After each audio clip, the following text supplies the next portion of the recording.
আমরা প্রয়োজনে জেল মুক্ত করে আমার ভাইদেরকে নিয়ে আসবো।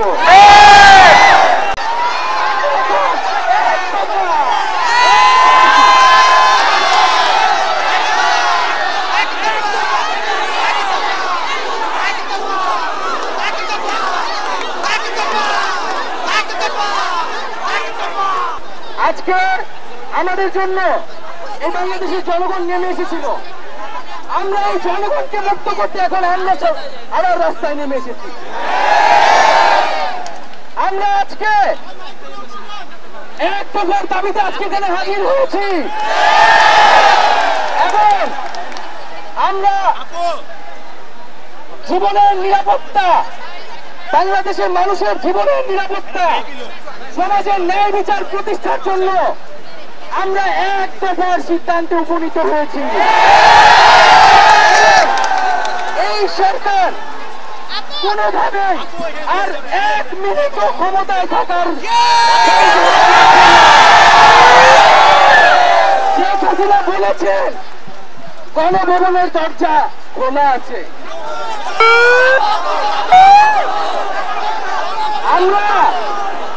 আমরা সাধুবাদ জানাই যে তিনি আগেই বুঝতে পেরেছেন যে গণভবনের দরজা খোলা রাখতে হবে।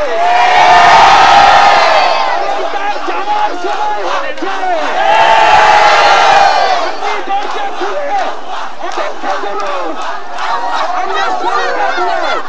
আমরা আপনাকে উৎখাত করার জন্য আসবো।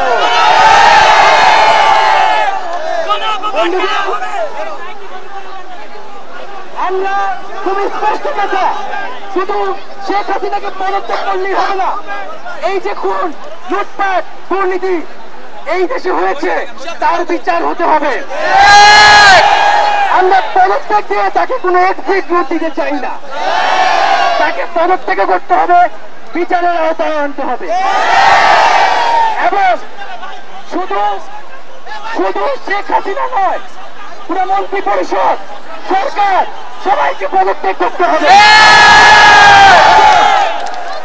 এবং এই যে রেজিম, এই যে ফ্যাসিবাদী শাসন ব্যবস্থা, এটাকে বিরোধ করতে হবে এবং আমরা এমন একটি বাংলাদেশ গঠন করতে চাই, এমন একটি রাজনৈতিক বন্দোবস্ত তৈরি করতে চাই যেখানে আর কখনোই কোন ধরনের স্বৈরতন্ত্র, কোন ধরনের ফ্যাসিজম ফিরে আসবে না। আমরা সেই এক দফার উদ্দেশ্যে আমাদের এক দফাটি হলো শেখ হাসিনা সহ এই সরকারের পতন এবং ফ্যাসিবাদের বিরোধ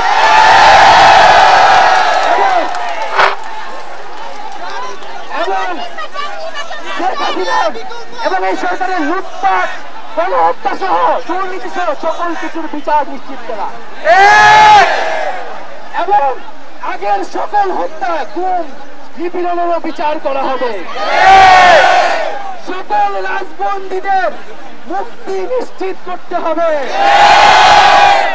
আমরা প্রয়োজনে জেল মুক্ত করে আমার ভাইদেরকে নিয়ে আসবো।